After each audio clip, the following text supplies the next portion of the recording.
Assalamualaikum warahmatullahi wabarakatuh. Waalaikumsalam warahmatullahi wabarakatuh. Kami di sini akan mempresentasikan perancangan aplikasi booking pulsa dan otomatisasi etiket dengan menggunakan metode Agile.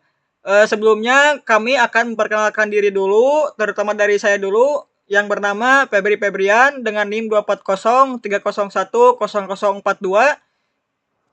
Dilanjut dengan saya Muhammad Rian Hidayatullah dengan NIM 24030010045.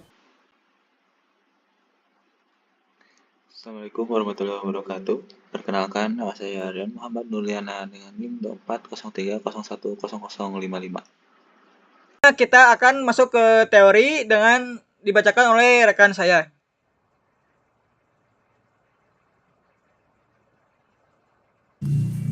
Baik, terima kasih. Di sini saya akan menjelaskan latar belakang. Latar belakang di sini reservasi lapangan masih dilakukan melalui WhatsApp atau telepon sehingga berpotensi terjadi double booking.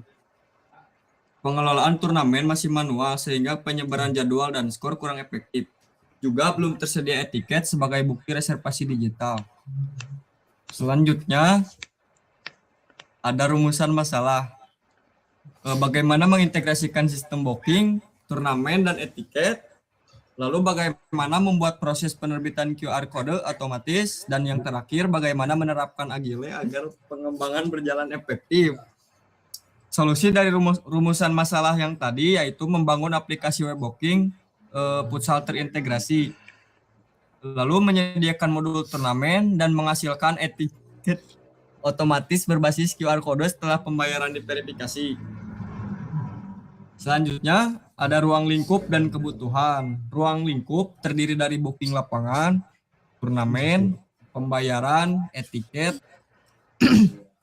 lalu yang terakhir dashboard admin. Yang kedua ada fungsional, yang terdiri dari login, booking, kelola lapangan, kelola turnamen, upload pembayaran, generate QR Code, dan cetak tiket. Dan yang ketiga ada non fungsional. Yang anjing lah, goblok anjing kalau euy. Cut. Lalu yang ketiga ada non fungsional yang terdiri dari keamanan login, lalu performa, responsif, kemudahan penggunaan, dan backup database. Selanjutnya di sini saya ada pemodelan dan arsitektur data. Saya akan menjelaskan ERD diagram. Yang pertama adalah ada user. Tabel ini menyimpan seluruh data pengguna. Hubungannya yaitu satu user dapat memiliki banyak booking, satu user dapat memiliki banyak review, satu user dapat menerima banyak notifikasi, satu user dapat meminta reset password. Yang kedua ada booking. Tabel ini merupakan inti dari sistem karena menyimpan transaksi pemesanan lapangan. Hubungannya itu terhubung ke tabel user melalui user ID dan terhubung ke tabel code melalui code ID. Artinya satu user dapat melakukan banyak booking, sedangkan satu booking hanya dimiliki oleh satu user. Yang ketiga ada count, yaitu menyimpan data lapangan futsal. Hubungannya yaitu satu lapangan dapat di-booking secara berkali-kali. Dan yang keempat ada facilities. Facilities ini berisi daftar fasilitas, contohnya seperti musola, parkir, toilet, wifi, kantin. Lalu yang kelima ada course facilities, merupakan tabel penghubung atau many to many. Karena satu lapangan memiliki banyak fasilitas dan juga satu fasilitas bisa dimiliki banyak lapangan. Yang keenam ada review. Review ini digunakan untuk menyimpan ulasan pengguna yang berhubungan untuk review ini dibuat oleh user. Yang ketujuh ada notification. Berfungsi menyimpan seluruh notifikasi. Contohnya ada booking futsal, booking berhasil, pembayaran diterima, booking dibatalkan, dan yang terakhir turnamen dimulai. Yang kedelapan ada password reset. Digunakan ketika pengguna lupa password. bisa menyimpan OTP, waktu kadaluarsa, status penggunaan, dan yang kesembilan ada events, yaitu menyimpan data turnamen yang berisi judul, deskripsi, format, maksimal peserta, banner, status, tanggal mulai, dan tanggal selesai. Lalu yang ke-10 ada event teams. Ini menyimpan tim yang mendaftar. Yang berhubungan, banyak tim dapat mengikuti satu event. Lalu yang ke-11, yang terakhir ada event match, yaitu menyimpan jadwal pertandingan. Hubungannya, setiap pertandingan berasal dari satu event. Lalu di sini saya akan menjelaskan use case diagram. Use case diagram ini menjelaskan interaksi antara aktor dengan sistem. Pada sistem ini terdapat dua aktor, yaitu pengguna atau user, lalu yang kedua ada admin. Yang pertama kita akan menjelaskan use case pengguna.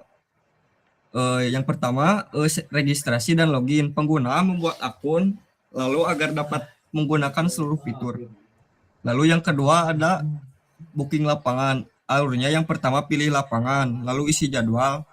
Setelah isi jadwal ke pilih pembayaran, lalu setelah pilih pembayaran upload bukti transfer, dan yang terakhir sistem membuat kode booking. Jika pembayaran belum diverifikasi, maka status menjadi menunggu. Yang ketiga ada etiket. Pengguna dapat melihat tiket, mencetak tiket, melihat QR code, dan QR code ini digunakan ketika check-in. Yang keempat ada riwayat booking. Pengguna dapat melihat booking sebelumnya, status booking, riwayat pembayaran, dan yang kelima dari riwayat notifikasi. Riwayat notifikasi ini menampilkan seluruh pemberitahuan dari sistem, misalnya pembayaran diterima, jadwal berubah, dan turnamen dimulai. Yang keenam yaitu kelola profil. Kelola profil, pengguna dapat mengganti foto, mengubah password, dan memperbarui data diri. Lalu yang ketujuh, reset password. Jika lupa password, pengguna bisa meminta OTP, menerima OTP melalui WhatsApp, memasukkan OTP, dan membuat password baru. Lalu yang kedua ada use case admin. Use case admin terdiri dari login admin. Admin login menggunakan akun administrator. Lalu yang kedua ada kelola lapangan. Admin dapat menambah lapangan, mengubah harga, menghapus lapangan, dan mengatur jadwal. Dan yang ketiga, verifikasi pembayaran. Admin melihat antrian pembayaran, menyetujui pembayaran, menolak pembayaran.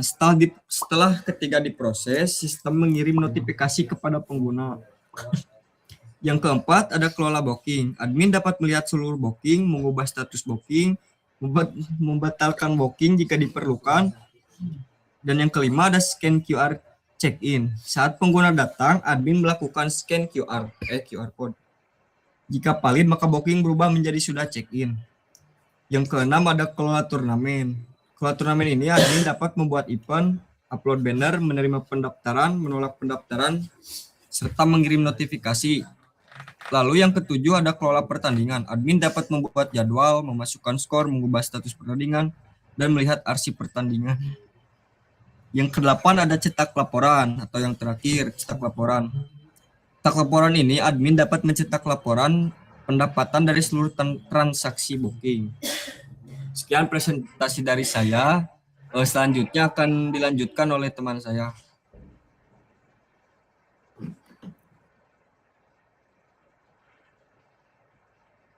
Baik, di sini ada pemodelan dan arsitektur data. Arsitektur teknologinya ada browser, ada HTML, ada Tailwind, CSS, terus JavaScript, PHP, MySQL, dan Laragon.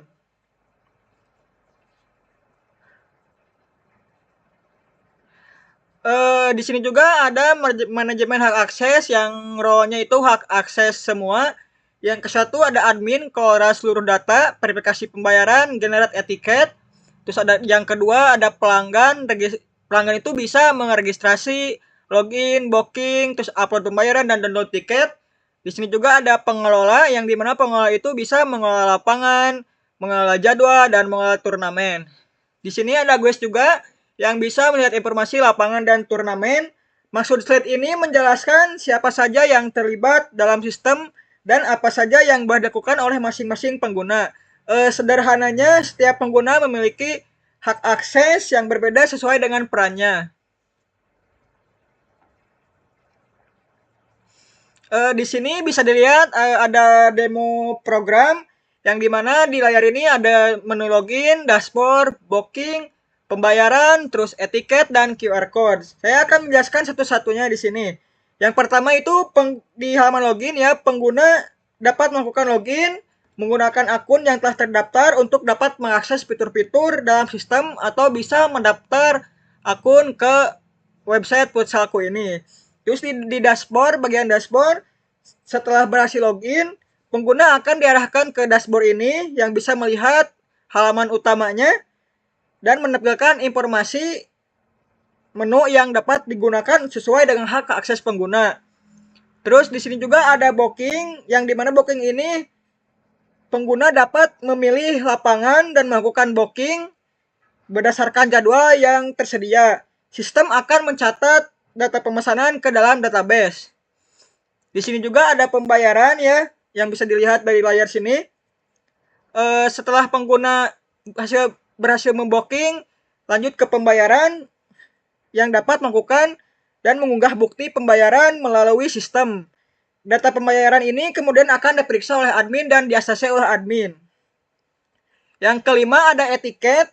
Setelah pembayaran berhasil atau terverifikasi pembayarannya, sistem akan menerbitkan etiket sebagai bukti pemesanan.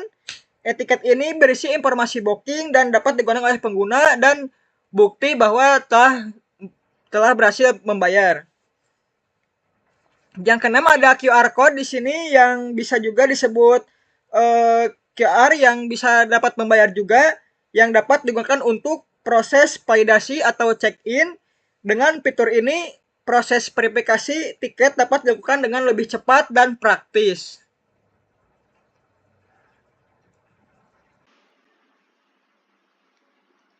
Baik, di sini saya akan memaparkan hasil testing demo program kami. Akan menjelaskannya.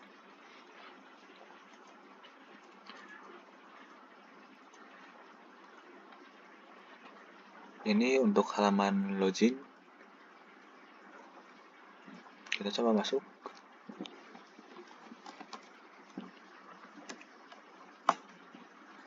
Nah, dan ini untuk halaman dashboard user. Di sini terdapat katalog lapangan, ulasan, membuat ulasan, dan menemukan lokasi tempat futsal.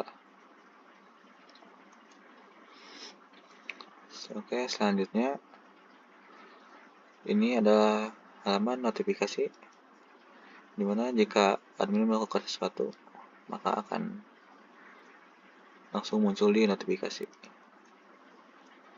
Baik, saya akan coba untuk membooking lapangan. Di sini saya booking lapangan C dengan harga 90.000 di waktu jam 7 pada tanggal 23. 1 jam saja. Booking, lanjut ke pembayaran. Dan ini untuk bukti pembayarannya, kirim dan konfirmasi. Pada riwayat booking di sini statusnya menunggu karena belum diverifikasi oleh admin. Di dalam user juga terdapat edit profile, etiket yang statusnya masih menunggu, ganti password,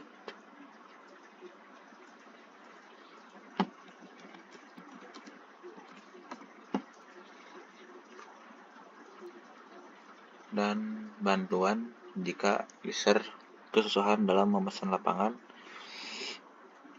atau mengetahui apa saja yang kurang jelas pada sistem tersebut.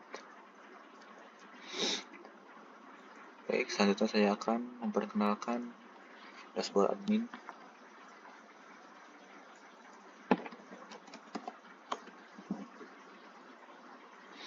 Pada dashboard admin di sini terdapat grafik pemasukan pada 7 hari terakhir, 30 hari terakhir, bulan ini, tahun ini, dan keseluruhan.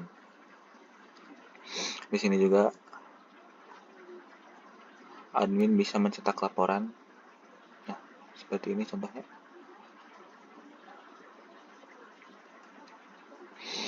Nah, di sini admin bisa mengelola lapangan seperti mengedit harga, mengedit nama, menambahkan foto lapangan. Untuk kelola jadwal, di sini hari ini tidak ada agenda main karena tadi saya pesan untuk hari esok.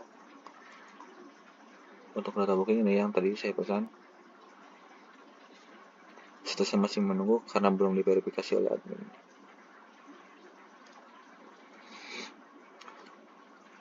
Oke, saya coba verifikasi. Jika sudah diverifikasi maka statusnya akan berubah menjadi lunas. Baik. Selanjutnya saya akan kembali ke dashboard user.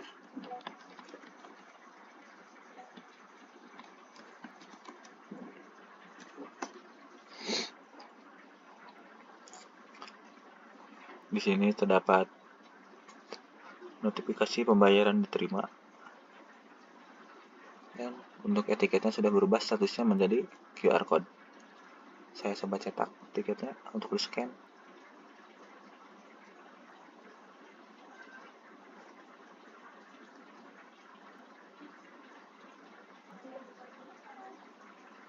Nah,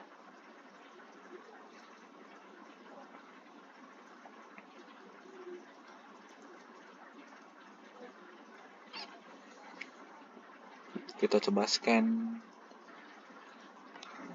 QR code yang tadi.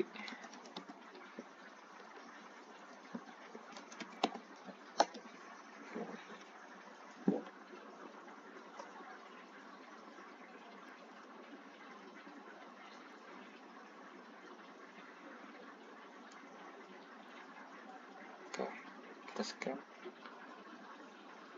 Nah, di sini tiket terverifikasi berhasil sesuai dengan pembayaran sudah lunas, kode booking, lapangan, dan nama yang pesan. Selanjutnya saya akan mencoba fitur lupa password. Kita coba kirimkan.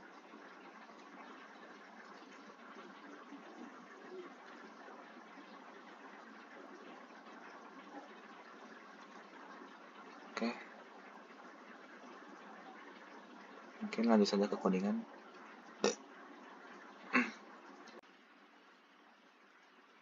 Dan ini untuk codingannya. Di sini terdapat folder admin, folder aset, komponen, config seperti config ke database, dan config ke Ponte API untuk mendapatkan OTP.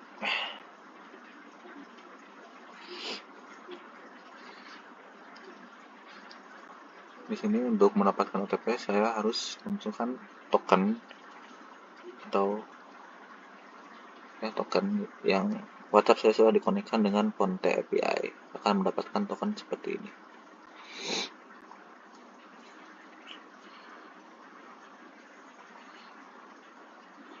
Selanjutnya untuk halaman bantuan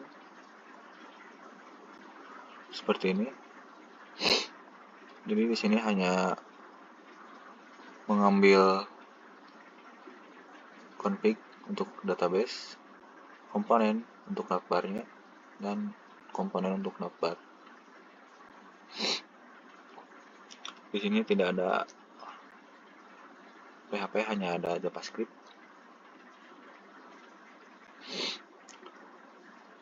Untuk bagian admin, ini adalah codingan untuk filter grafik pemasukan.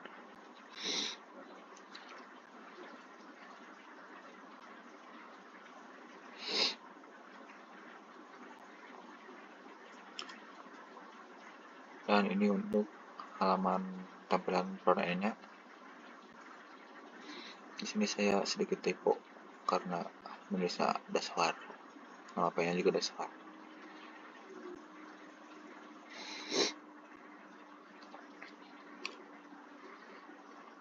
Oke, mungkin cukup sekian dari saya. Assalamualaikum warahmatullahi wabarakatuh.